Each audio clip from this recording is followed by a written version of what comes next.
Sir Shivaji, hero actor Shivaji జగన్ని సీఎంతో మాట్లాడి జైల్లో పెట్టిస్తా అండ్ మీరు సినిమా రివ్యూస్ రాసుకోండి, రాజకీయాలు ఏడా చేస్తున్నారు, మీరు సినిమా రివ్యూస్ రాస్తున్నారు అని చెప్పేసి వ్యాఖ్యలు అయితే చేశారు. దీనిపైన ఏమంటారు సార్? అసలు నువ్వు ఓడర్ పోయి అని అడగాలి ఫస్ట్. అది నీ స్టేచర్ ఏంటి, నీ స్టేటస్ ఏంటి, నువ్వు మాడుతున్న మాటలేండి. పొలిటికల్ సినారీలు ఎక్స్ట్రాక్టర్లు వేసుకున్న నీ మొహానికే నీకు అంతంత స్థాయి ఒక రాష్ట్ర ముఖ్యమంత్రి అంటే ఒక రియల్ హీరో. పబ్లిక్ ప్రతిష్ఠించుకున్న ఒక హీరో ఎవడంటే ముఖ్యమంత్రి. ఆ ముఖ్యమంత్రి గురించి నీకు మాట్లాడే కనీస అర్హత ఎక్కడి నుంచి ఉంది అసలుకి? ఓహో, జైల్లో పెట్టిస్తావా?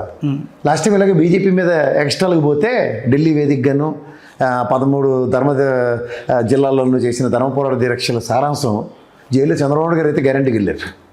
ఇలాంటి తెలివి తక్కువ మేళం వల్ల ఒకటి చాలువ కప్పుకొని ఒక బుర్ర తక్కువ ఆలోచనలు ఇచ్చిన మీరు మీ బేగాలకు పోయి బీజేపీ మీద మీరు మాట్లాడిన విన్యాసాలకి, రాజకీయ స్థిరత్వం లేని మీలాంటి వాళ్ళకి, సమైక్యవాదులోని లేనిపోని బిల్డప్లు ఇచ్చుకున్న మార్కెట్లని అనవసరంగా మిమ్మల్ని మీరు ఎమర్జ్ చేసుకుని ఇవన్నీ కాలం చెల్లిపోయాయి. కుల ప్రాతిపదిక మీద రాజకీయాలు చేద్దాం అనుకుంటే మీకన్నా పనికిమాలిన ఎదవలు ఎవరు ఉండరు. మళ్ళీ చెప్తున్నా, నీ కులం కాబట్టి అన్నట్టు ఒక్క అడుగు పట్టుకుని నీ కులం వాడు ఎందులో గంగలో దూకమంటే గంగలో దూకుతాం కాబట్టి అన్న రాజకీయ నేపథ్యాన్ని ఫస్ట్ టైం ఒక సాల్వాళ్ళలోని నీలోనే చూసాం మేము. రాజకీయానికి ఒక మొహం ఉంటుంది. మొహం లేకుండా సెకండ్ రాజకీయాలు చేయడానికి మీ ఇద్దరే సిద్ధాస్తులు కుల ప్రాతిపదిక మీద. అంచేత దయించి మీరు లేనిపోని స్టేట్మెంట్లు ఉనికి కోసం అమరావతి నెక్స్ట్ దుబాయ్ అవుద్దా? ఏమైనా తెలివి ఉందిరా నీకు అసలు మాట్లాడేదానికి? కడుపుకి అన్నం తింటున్నావు, రాత్రి ఏమైనా 2 ఎక్కువ వేసుకున్నావా? అమరావతి దుబాయ్తో పోలిస్తావా? అసలు దుబాయ్కి ఉన్న కెపాసిటీ ఏంటి, వాళ్ళ యొక్క సామర్థ్యం ఏంటి, వాళ్ళు కష్టపడిన విధానం ఏంటి, సింగపూర్ వాళ్ళు కష్టపడిన విధానం ఏంటి, వాళ్ళు స్థాపించుకున్న దేశాలు ఎలా ఉన్నాయో ఒకసారి కంపారిజన్ చేయి. నీకు సంబంధించినంత వరకు అమరావతిలో ఇచ్చిన రైతులు కనీసం అమరావతి పీరియడ్లో టీ కొట్టు కూడా పెట్టుకోలే.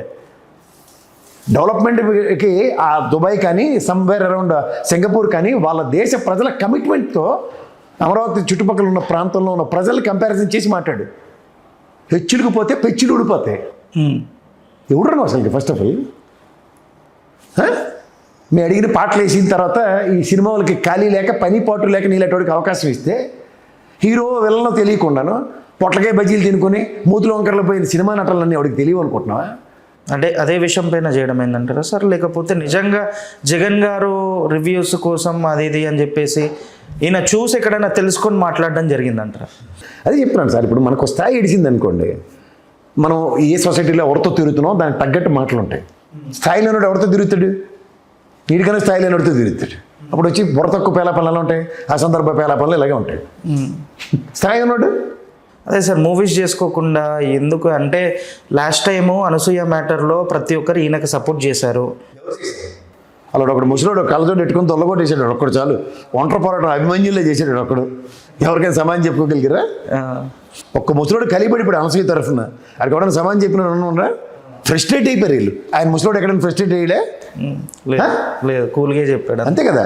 పాయింట్ పట్టుకుంటే దాన్ని ఎలాబరేట్ చేయగలగాలి, పాయింట్ని కన్విన్స్ చేయగలగాలి. Then it is a matter of fact. నోరు శుద్ధి లేదు, నువ్వేం మాట్లాడావు?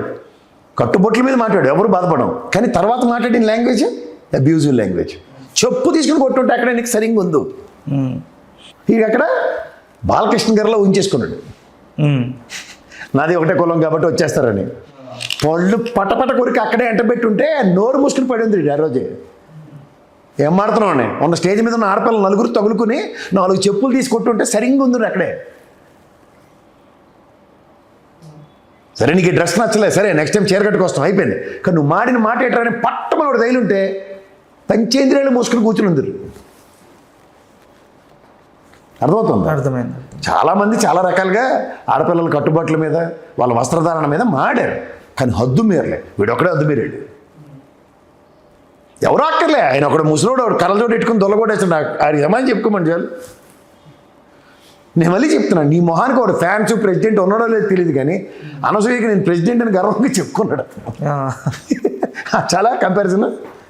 అండ్ సార్ అంటే జనాలు నాకు ఆ విషయంలో మీరు శివాజీని సపోర్ట్ చేసిరని నీ దగ్గర శివాజీకి ఎవరైతే సపోర్ట్ చేశారో వాళ్ళందరూ ఫ్రస్ట్రేట్ అయ్యారు. కనపడించుకోండి కావాలంటే ఫ్రస్ట్రేట్ అయ్యే మాట్లాడు తప్ప ఇతనిలా కనీసం కూల్గా సమాధానం చెప్పే నేపథ్యం కూడా ఎవరి దగ్గర లేదు. అంచేత నువ్వు కన్విన్స్ చేయలేకు ఆ పాయింట్ని, అది ఒప్పుకో ఫస్ట్. అంటే ఇప్పుడు శివాజీ గారు రాజకీయాల్లోకి వచ్చే అవకాశాలు ఉండి ఇలా మాట్లాడగలిగారా? లైక్ ఇట్లా నేను జగన్ పులివెందులు నిలబడిపోతాడు ఇటు మోహన్కి వెళ్ళి పులివెందులు నిలబడిపోయి జగన్మోహన్ రెడ్డిని తొడగొడితే అప్పుడు మాడాలి. అప్పుడు అమ్మాయి తీసుమారకనరా పులివెందుల్లో జగన్మోహన్ రెడ్డికి తొడగొట్టాడండి. అంటే కొంచెం టీడీపీకి సపోర్ట్ ఉంటే సీట్ ఇచ్చే ఛాన్సెస్ ఉన్నాయని. సీటు చిరిగిపోకుండా చూసుకోమనండి. ఇవన్నీ ఎత్తిపోతల పథకం. ఒకప్పుడు ఈ సమైక్యవాదం అన్నప్పుడు జీబులు ఎత్తి సిరిసారు యువతల, ఆంధ్ర బోర్డర్లు దాటేసి. ఇది ఒరిజినాలిటీ వెళ్తే ఈ ఉరికి చెప్తారు సార్ వీళ్ళందరూ పకోడీ కబుర్లు. ఈ చెత్తాన్ని మార్కెట్లో ఎంటర్టైన్ చేయబట్టి ఇలాంటివి ఈ ల్యాగ్ అవుతున్నాయి సార్. మొదటి రోజే మొక్కే వంగంది మోనే వంగంలాగా ఆదిలోనే దీన్ని తుంచకపోయి ఉంటే ఆ రోజే చెప్పులు తీసుకుని ఆడపిల్లలు కొట్టుంటే సరిగ్గా ఉండు, నోరు మూసుకుని ఉండు. ఈ అనవసరం అసందర్భ పేలాపనలు, అమరావతి అంటే దుబాయ్ ఏడు తెలిసిన మాట్లాడుతున్నాడు. అదే సార్, మాట్లాడిన మాటల ప్రతి ఒక్క మాటలో ఇక టీడీపీకి సపోర్ట్గానే మాట్లాడాడు కదా సార్. సార్ టీడీపీ పరువు తీయడానికి, టీడీపీ ఇంత బుర్ర తక్కువ అసందర్భ పేలాపనలు పేలదు. అమరావతి నిర్మిస్తాం ఇలాంటి మాట్లాడతారు, కానీ దుబాయ్ చేసేస్తామని చెప్పట్లే.